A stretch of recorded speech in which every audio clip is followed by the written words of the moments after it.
Hey guys, Jack Armstrong III here. I just wanted to show you the progress that Serenity made on her Civil War soldier. As we left the last video, there was a lot of the dark blue that we mixed left over. So Serenity base coated his tunic. And this is where she is right now. Yes, she went back to Virginia, so this video will be continued until the middle of September. But I think she did a remarkable job. She's never done anything like this before. She was real tickled with it, and she truly appreciated all your kind compliments. Yeah, I forwarded them to her down in Virginia, and she thought that was great. She says, "Daddy, I think you should make a trip overseas and meet these guys. They're really cool." And I'm like, yeah, I would like to do that, Some of you aren't overseas. I'd like to meet you as well. Maybe just hang out and have a few beers and,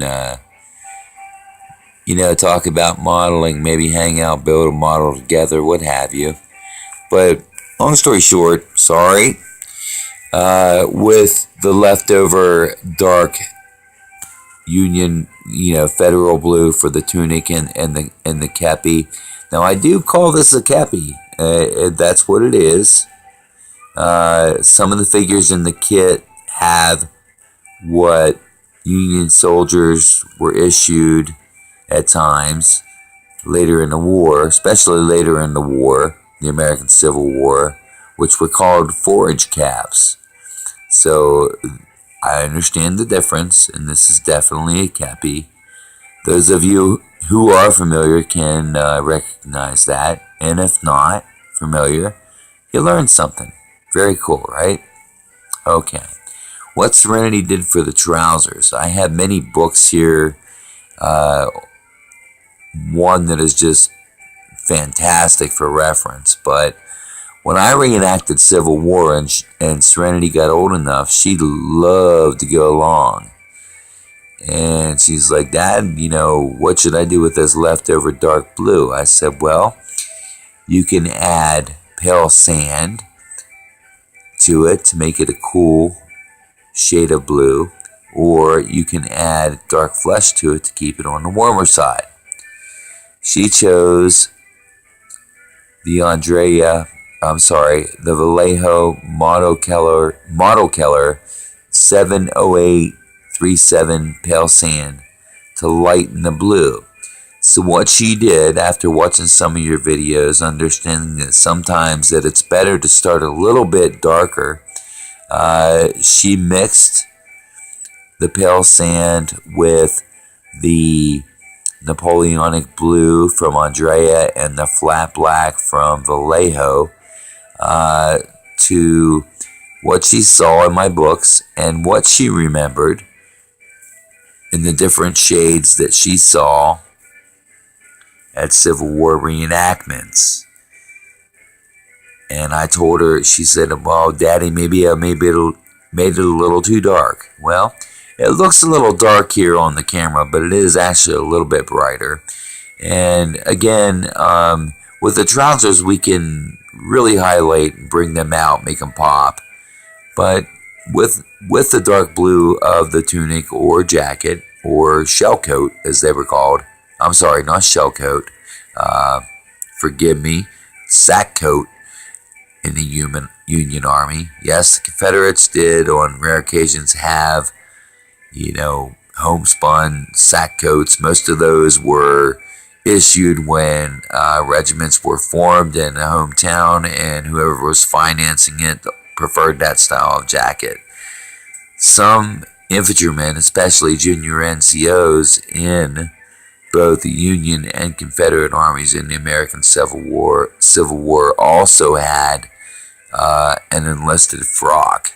We don't have an example of that, obviously, in this figure or any of the Civil War figures I have, but this is where Serenity stands. And you can see the detail is really nice. I mean, I don't know why Dragon didn't continue with the Sword and Musket series in the United States, and maybe it flopped, and maybe they never get it anywhere else. But this is a nice kit if you ever come across it. Union soldiers from the American Civil War by Dragon, 54 millimeter sword and musket series. Yeah, they take a little bit of work with filling and sanding, but what plastic figures don't? And for that matter, when we pay big money for quality resin figures and sometimes and a lot of times white metal figures, white metal, we got to do a lot of filing, drill and put a pin for arm sockets and leg sockets for their necks to hook onto their upper torso, so on and so forth. With the resin, you normally don't have to drill unless it's a large scale as far as attaching, arms and legs and heads. However, this is a plastic figure, like I said, 54 millimeter Dragon sword and musket series, Union soldiers from the American Civil War. And if anybody out there has access to any further Dragon sword and musket series kits, I would be interested in chatting with you to see if you wanted to trade or sell them. But there's where Serenity is. She did a great job. So when she comes here the third week of September, she wants to work on this and start working in the details of the accoutrements, the cartridge belt, as well as shoulder strap, the canteen's shoulder strap, and satchel or bread bag, shoulder strap and bread bag, the tin cup, the bayonet with frog, of course, and highlighting and shadowing. And that we'll probably spend one day on that because we only have actually 2.5 togethers on our weekend visits when she comes up from Virginia. Most of it's spent on the road when she has begun high school. Makes it a little tough for elongated visits, but her next elongated visit will of course be her fall break for Thanksgiving. That's Daddy's holiday with her. And